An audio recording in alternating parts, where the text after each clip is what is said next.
Alexander Sterling était un millionnaire discret et très respecté. Mais sa vie a basculé du jour au lendemain lorsque son fils, unique âgé de seulement 10 ans, a soudainement perdu l'usage de ses jambes. Aucun médecin ne parvenait à expliquer ce qui lui arrivait, et son état ne cessait d'empirer. Tout a changé le jour où un garçon modeste, fils de la femme de ménage, a fait une révélation bouleversante. Ta petite amie empêche ton fils de marcher.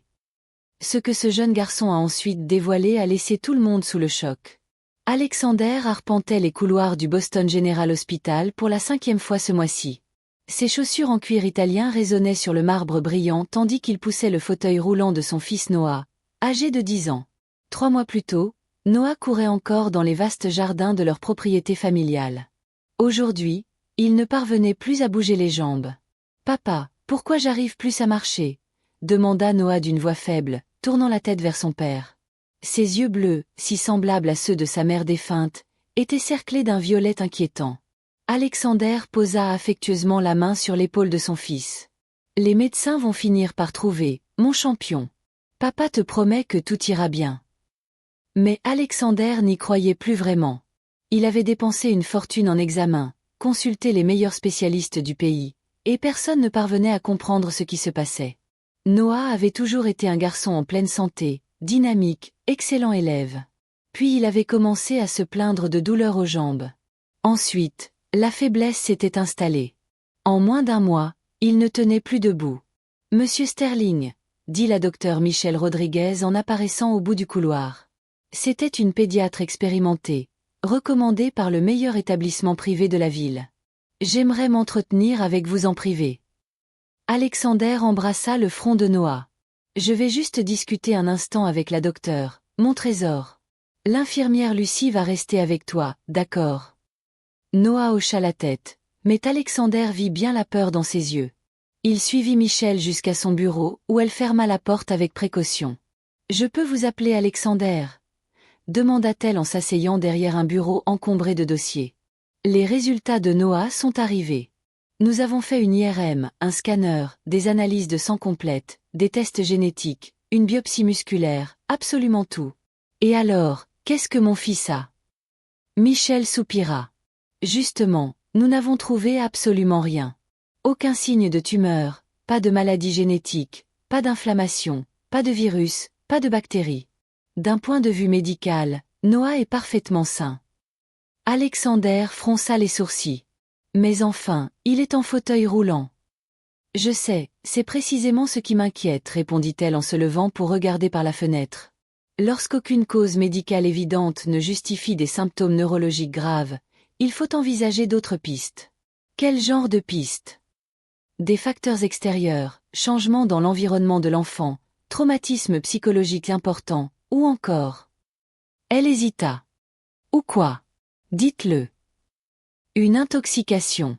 Certaines substances chimiques administrées régulièrement à faible dose peuvent provoquer exactement les symptômes que présente Noah. Alexander sentit son estomac se nouer. Vous insinuez que quelqu'un empoisonne mon fils. Je ne fais qu'envisager toutes les hypothèses. Qui s'occupe de Noah au quotidien ? Qui prépare ses repas ? Qui lui donne ses médicaments ? Alexander réfléchit. Moi, bien sûr, notre employé de maison Denise, qui travaille chez nous depuis 5 ans. Son fils Jordan joue parfois avec Noah, et Cassandra, ma compagne.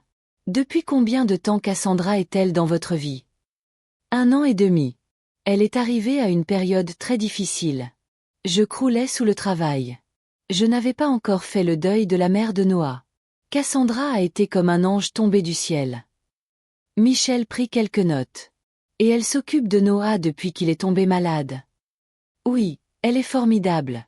Elle prépare ses repas, lui donne ses médicaments, reste à ses côtés quand il fait des cauchemars.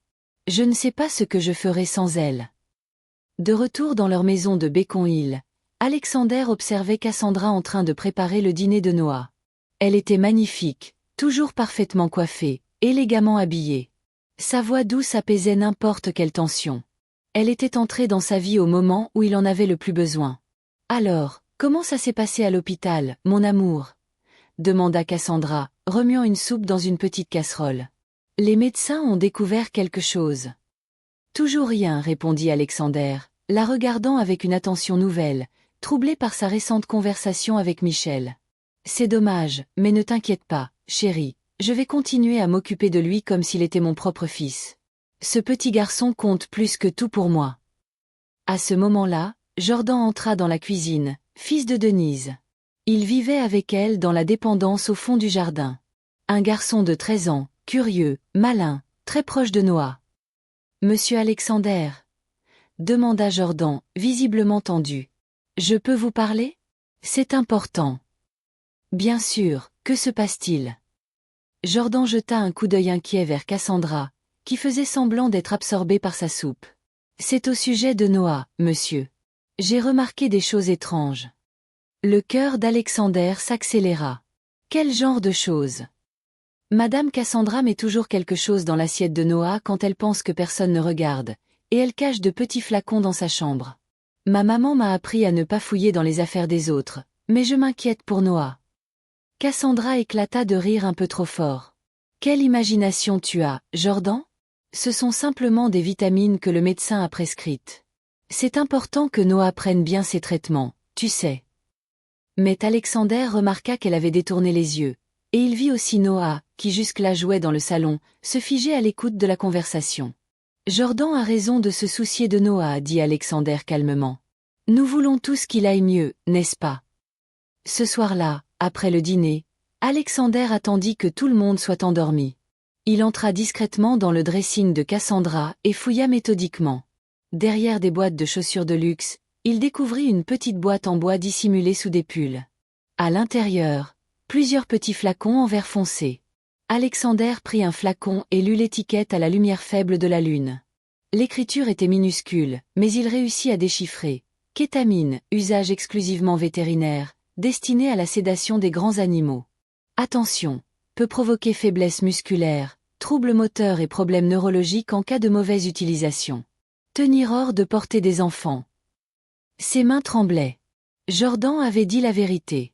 Cassandra empoisonnait Noah lentement, méthodiquement. Mais pourquoi ? Et depuis combien de temps ? Il remit tout en place, exactement comme il avait trouvé. Puis rejoignit sa chambre.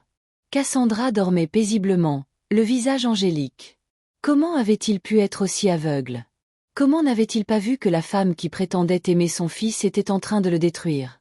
Le lendemain matin, Alexander appela Michel avant même de prendre son café. « Docteur, j'ai trouvé des médicaments suspects à la maison. J'ai besoin de vous les montrer, et il faut refaire des examens à Noah au plus vite. » « Apportez-moi ces produits immédiatement, dit-elle, visiblement inquiète. Et Alexander, à partir de maintenant, plus personne ne doit nourrir ou soigner Noah sans votre supervision. D'accord. Alors qu'il s'habillait pour sortir, Alexander entendit Cassandra parler au téléphone dans le jardin. Elle marchait nerveusement, parlant à voix basse. Il ne comprit que quelques mots, mais suffisants. Doc est plus forte. Ça prend plus de temps que prévu. Il commence à se douter de quelque chose. Un frisson le parcourut. La femme à qui il avait confié sa vie, celle qui dormait chaque nuit à ses côtés, qui embrassait Noah sur le front en lui souhaitant bonne nuit, était en train de briser leur famille, et elle n'agissait peut-être pas seule. Les jours qui suivirent furent un véritable supplice psychologique pour Alexander. Il devait faire semblant que tout allait bien, mais chaque seconde passée en compagnie de Cassandra lui donnait l'impression de marcher sur du verre brisé. Elle continuait à s'occuper de Noah avec la même attention apparente, mais désormais, Alexander voyait du poison dans chacun de ses gestes affectueux. « Mon cœur, tu es très tendu ces derniers temps, fit remarquer Cassandra un matin tout en préparant le porridge spécial qu'elle faisait chaque jour pour Noah. Tu devrais prendre des vacances, te vider un peu la tête.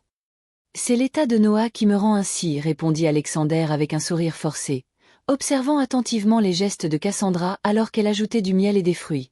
Voir mon fils comme ça, c'est insupportable. Je comprends parfaitement, mon amour, mais tu dois me faire confiance. Laisse-moi gérer tout ce qui concerne Noah. Je sais exactement ce qu'il lui faut pour aller mieux. Ces mots résonnèrent dans son esprit comme une menace à peine voilée.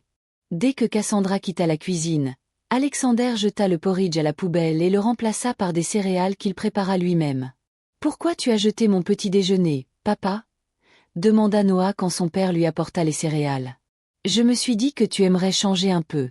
Tu n'en as pas marre du porridge tous les jours. » Noah hocha doucement la tête.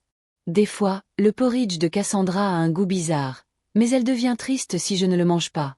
Le sang d'Alexander se glaça. Noah percevait le goût des produits vétérinaires. À partir d'aujourd'hui, c'est papa qui va faire tes repas. D'accord, mon champion.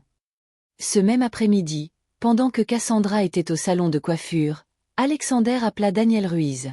Ancien chef de la sécurité de son entreprise, Daniel avait fondé sa propre agence d'enquête et de protection privée. C'était l'une des rares personnes en qui Alexander avait une confiance absolue. Ils se retrouvèrent dans un café discret du centre-ville. « Daniel, j'ai besoin de ton aide pour une affaire extrêmement sensible et urgente, déclara Alexander.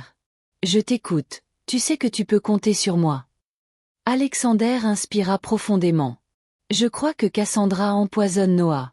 J'ai déjà quelques éléments, mais il me faut des preuves solides avant d'impliquer la police. » Daniel resta impassible.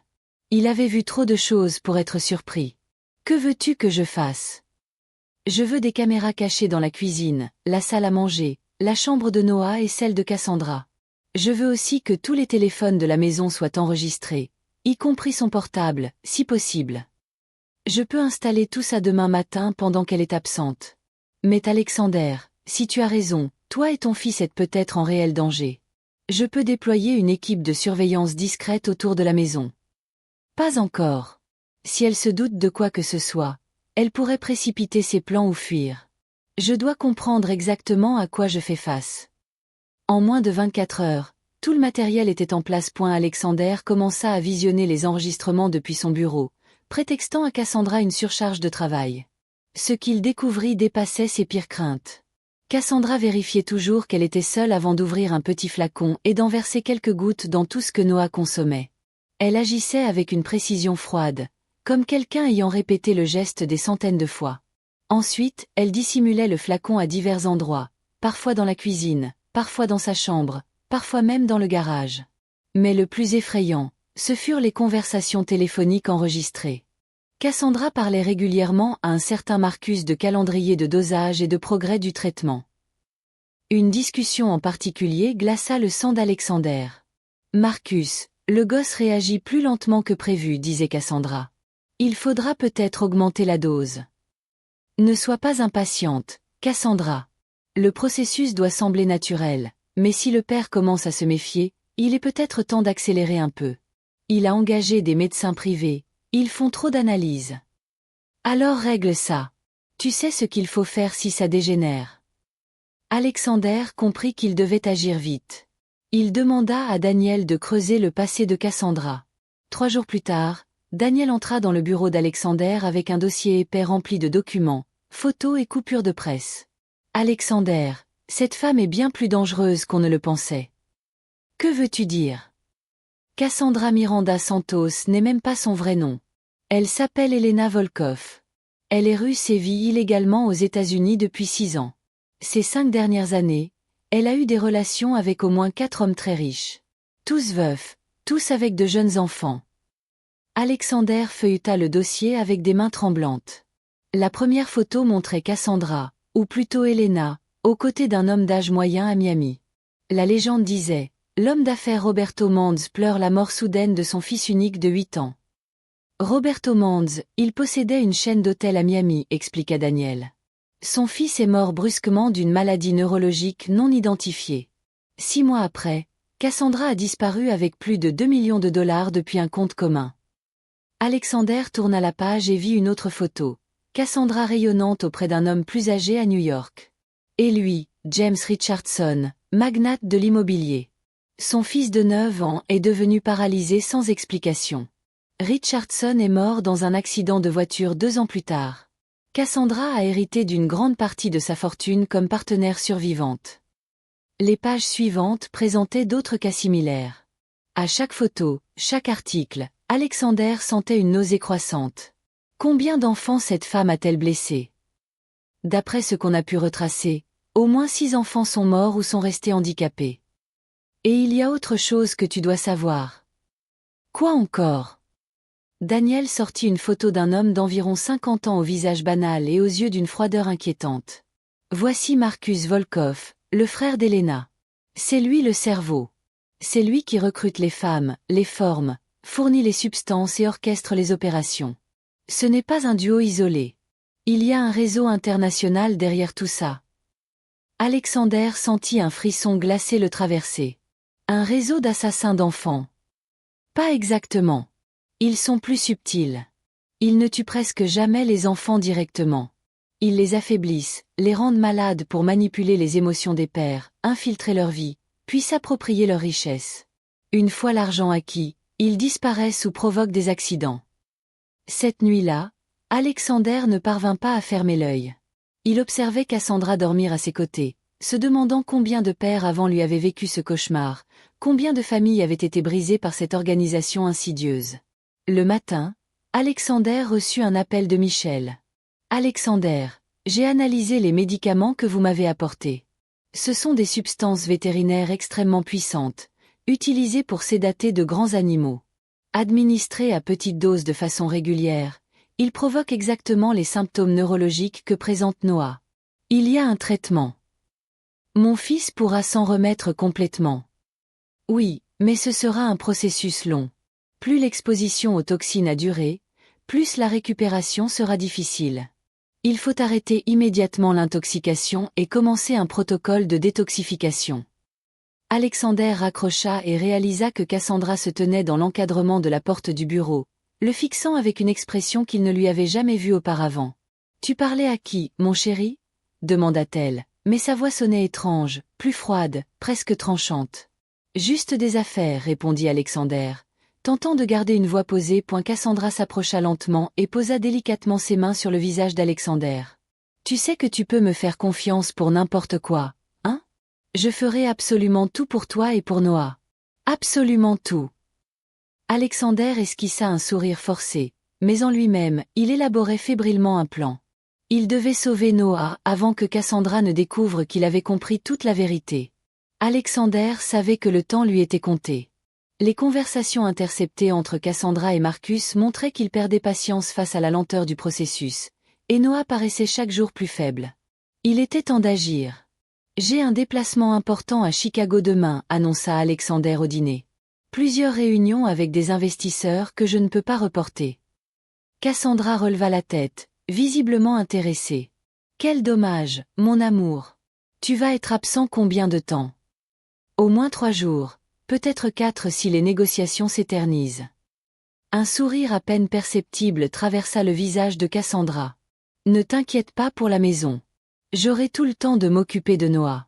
Peut-être même que je réussirai à le faire aller un peu mieux. » Jordan, qui aidait sa mère Denise à débarrasser la table, lança un regard furtif à Alexander. Depuis qu'il avait révélé ses soupçons sur Cassandra, le garçon était devenu un allié silencieux. « Papa, tu vas beaucoup me manquer, dit Noah en jouant distraitement avec sa nourriture. Moi aussi, champion, mais à mon retour, on fera quelque chose de spécial tous les deux, d'accord? » Cette nuit-là, Alexander retrouva secrètement Daniel et Michel dans un petit hôtel discret du centre de Boston. Ils avaient mis au point un plan minutieux qui devait fonctionner parfaitement, sans quoi la vie de Noah serait en danger.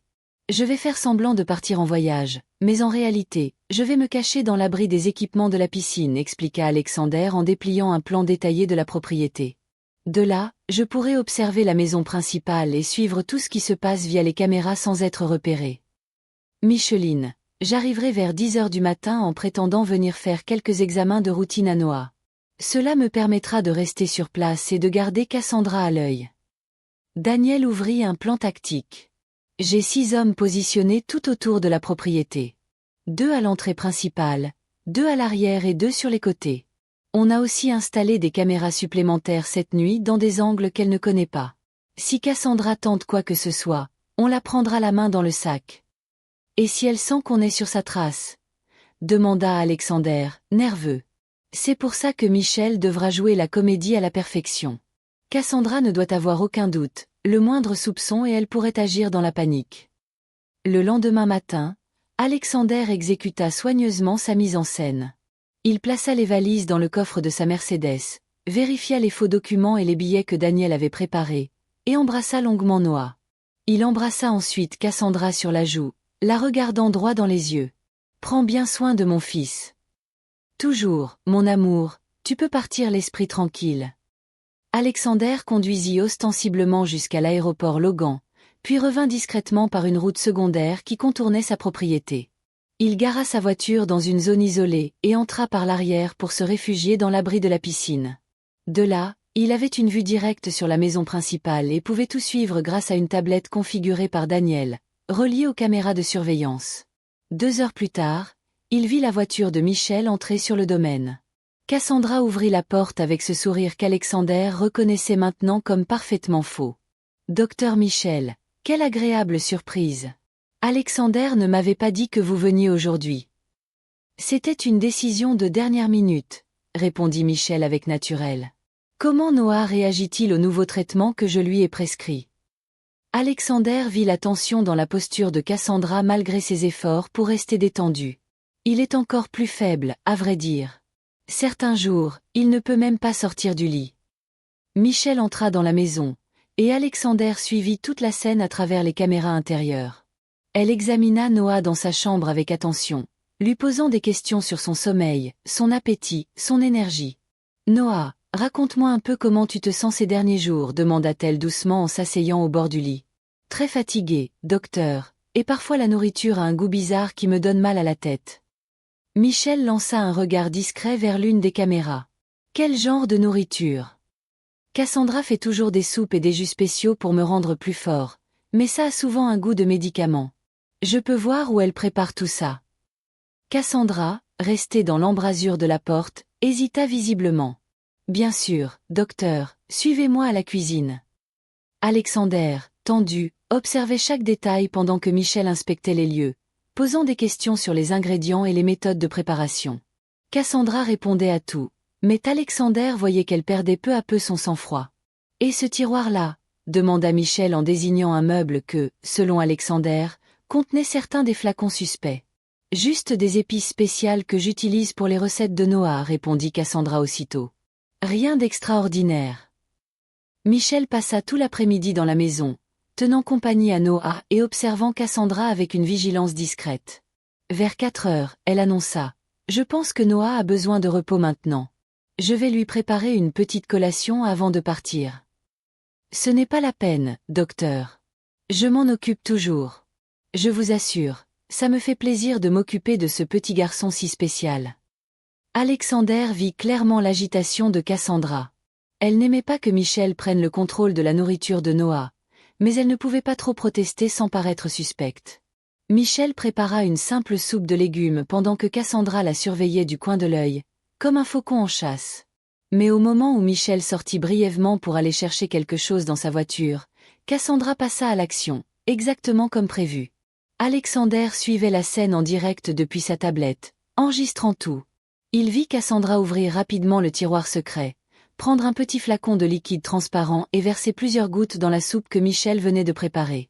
Puis, avec un calme glacial, elle rangea le flacon et reprit son attitude habituelle comme si de rien n'était. Alexander parla dans la radio discrète. « C'est maintenant, Daniel, elle vient d'empoisonner la nourriture. » En moins de 2 minutes, Daniel et ses hommes passèrent par la porte d'entrée pendant qu'Alexander surgissait par l'arrière de la maison. Cassandra, une cuillère de soupe en main, s'apprêtait à nourrir Noah lorsque soudain, elle se retrouva encerclée. « Que se passe-t-il ici ?» hurla-t-elle, laissant tomber le bol qui se brisa au sol. « Alexander, tu n'étais pas à Chicago. »« J'ai tout vu, Cassandra. Ou devrais-je dire Elena Volkov ?» Alexander la fixa droit dans les yeux. « Les caméras t'ont filmé en train de mettre des substances vétérinaires dans la nourriture de mon fils. » Le visage de Cassandra devint livide. « Vous êtes complètement fou. Jamais je ne ferai de mal à Noah. » Michel s'accroupit et ramassa les éclats de porcelaine avec une spatule. « Cette soupe sera analysée comme preuve, et nous avons des semaines d'enregistrement montrant que tu administres des substances toxiques à un enfant. » Daniel sortit un dossier et lui montra quelques photos. « On sait tout sur Roberto Manz à Miami, James Richardson à New York et tous les autres. On connaît ton frère Marcus et toute votre organisation. » Cassandra tenta de s'élancer vers la porte, mais 2 hommes l'attrapèrent aussitôt. En réalisant qu'elle était totalement prise au piège, son masque tomba. Le sourire doux disparut, remplacé par un regard glacial. Pour la première fois, Alexander vit qui elle était réellement. « Vous vous croyez malin, hein ? lança-t-elle d'une voix glacée qu'il ne lui connaissait pas. Vous croyez avoir tout compris, mais vous n'avez aucune idée.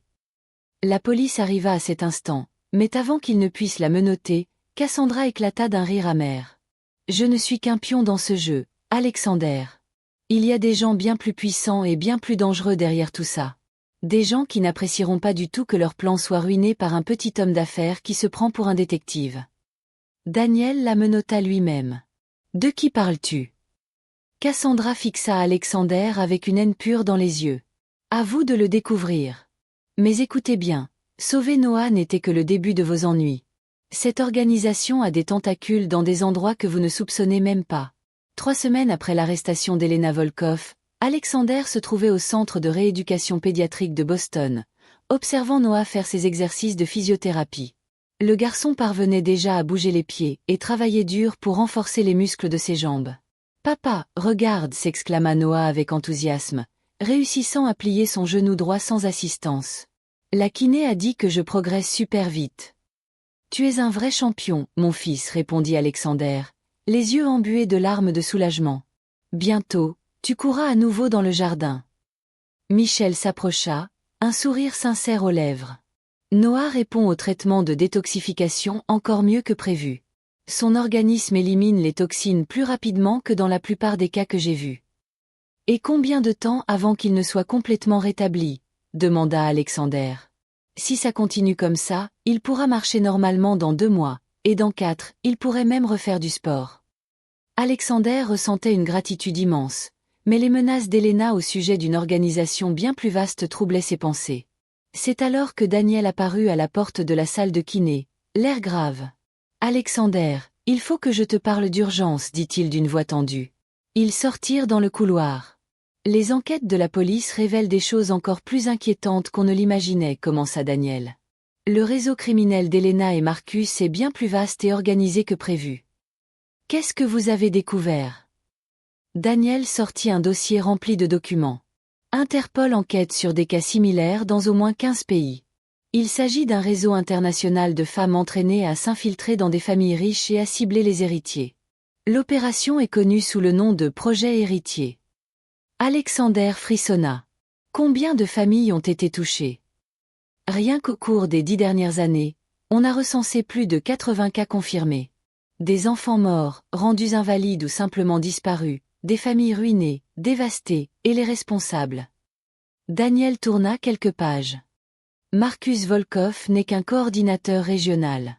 Il y en a au moins 5 autres, chacun opérant sur un continent différent. Et au-dessus d'eux, il y aurait une figure centrale, quelqu'un qu'ils appellent l'architecte. Personne ne sait qui c'est. À ce moment-là, le téléphone d'Alexander se mit à vibrer. Numéro inconnu. Allô, monsieur Sterling. La voix était grave, posée, avec un accent européen marqué. Je m'appelle Victor. Je pense que vous avez entendu parler de notre organisation. Alexander fit signe à Daniel qui lança immédiatement un traçage de l'appel. Qu'est-ce que vous voulez? Tout d'abord, vous féliciter. Démanteler notre opération à Boston était impressionnant. Vous avez su démasquer Elena avec brio. Vous êtes un monstre. Combien d'enfants innocents avez-vous détruits? Victor laissa échapper un petit rire glacial. Ce n'est qu'un business, monsieur Sterling. Rien de personnel. Les familles riches ont toujours été des cibles naturelles. Pourquoi m'appeler? Parce que je souhaite vous faire une proposition. Elena était compétente, mais elle a commis des erreurs. Vous pouvez considérer son arrestation comme un service que nous vous avons rendu. Alexander bouillonnait de rage. Quel genre de proposition? Rejoignez-nous. Un homme avec vos ressources, votre intelligence serait un atout précieux. Nous pouvons vous offrir une protection totale pour vous et Noah, et un pourcentage très intéressant sur nos opérations. Vous êtes complètement fou si vous pensez que je ferai affaire avec des criminels comme vous.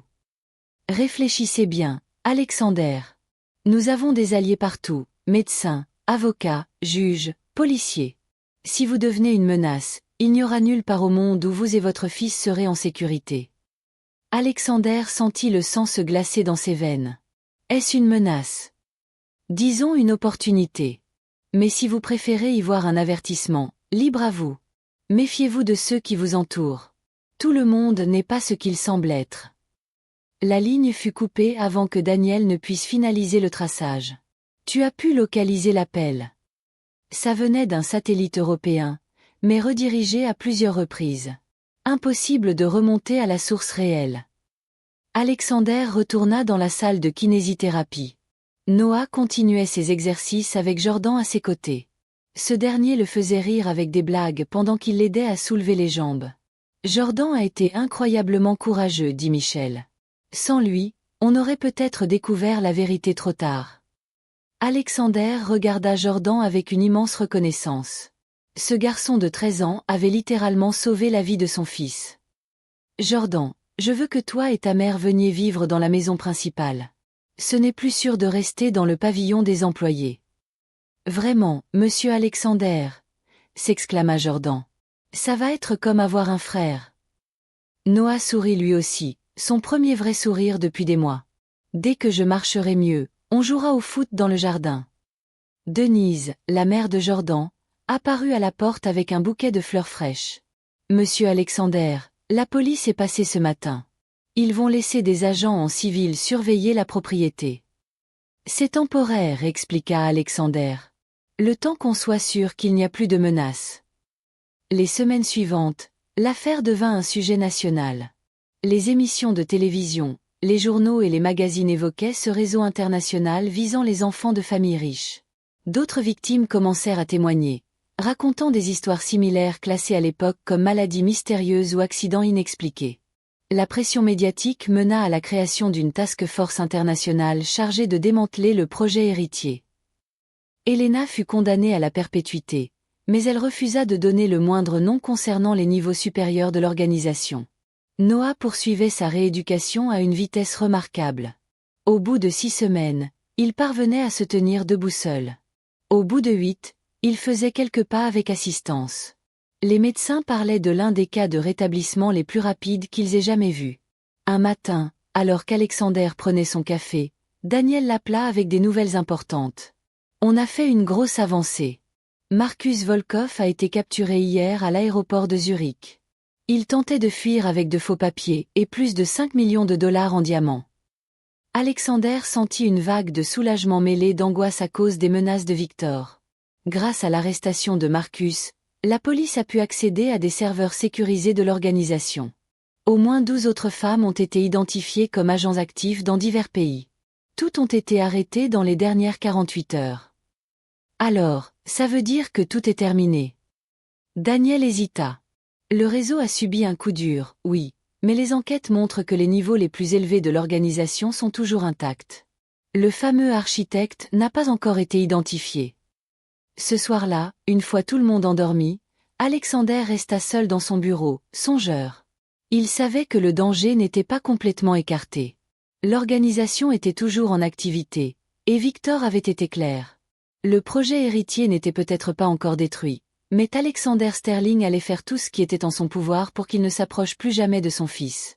Et s'il le fallait, il était prêt à consacrer le reste de sa vie à combattre cette organisation qui s'en prenait à ce qu'il y a de plus pur et précieux au monde, les enfants innocents. Et maintenant, c'est à vous de jouer. Que auriez-vous fait à la place d'Alexander? Auriez-vous deviné plus tôt que quelque chose n'allait pas? Partagez votre avis dans les commentaires. Si cette histoire vous a tenu en haleine du début à la fin, laissez un like et n'oubliez pas de la partager avec quelqu'un qui aime les récits à rebondissements. Cela nous aide énormément à continuer à vous proposer des histoires aussi fortes, touchantes et parfois incroyables. Merci pour votre soutien.